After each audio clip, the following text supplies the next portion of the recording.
SPS Talk. I am Pinky. Today I am telling you about रचना के आधार पर वाक्य भेद। सबसे पहले जानते हैं कि वाक्य किसे कहते हैं। दो या दो से अधिक सार्थक शब्दों का ऐसा समूह जिसका अर्थ निकलता है उसे वाक्य कहते हैं। जैसे राम पुस्तक पढ़ता है, यह सार्थक शब्दों का समूह है और इसमें पूरा अर्थ निकल रहा है, इसलिए यह वाक्य है। वाक्य के दो अंग होते हैं, फर्स्ट उद्देश्य, सेकंड विधेय। फर्स्ट उद्देश्य, जिसके बारे में जानकारी दी जा रही है उसे उद्देश्य कहते हैं। जैसे राम पुस्तक पढ़ता है, यहाँ पर राम उद्देश्य है। सेकंड विधेय, उद्देश्य के बारे में जो कुछ भी कहा जा रहा है उसे विधेय कहते हैं। जैसे राम पुस्तक पढ़ता है, यहाँ पर पुस्तक पढ़ता है विधेय है।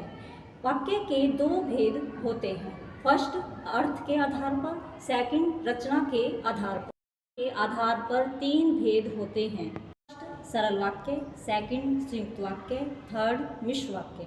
फर्स्ट सरल वाक्य, जिस वाक्य में एक ही क्रिया होती है उसे सरल वाक्य कहते हैं। जैसे बच्चा रो रहा है, इस वाक्य में एक ही क्रिया है इसलिए सरल वाक्य है। सेकंड संयुक्त वाक्य, जिस वाक्य में दो या दो से अधिक उपवाक्य स्वतंत्र होते हैं और समुच्चय बोधक से जुड़े होते हैं उसे संयुक्त वाक्य कहते हैं। जैसे माताजी बाजार गई और सब्जियां लाई, यहाँ पर दो उपवाक्य और से जुड़े हुए हैं इसलिए यह संयुक्त वाक्य है।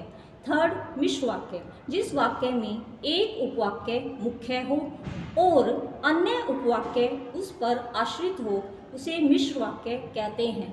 जैसे ही शाम हुई बिजली चली गई, यह एक मिश्र वाक्य है। ऐसे ही नई नई जानकारियों के साथ आपके समक्ष फिर हाजिर होंगे। तब तक के लिए जय हिंद।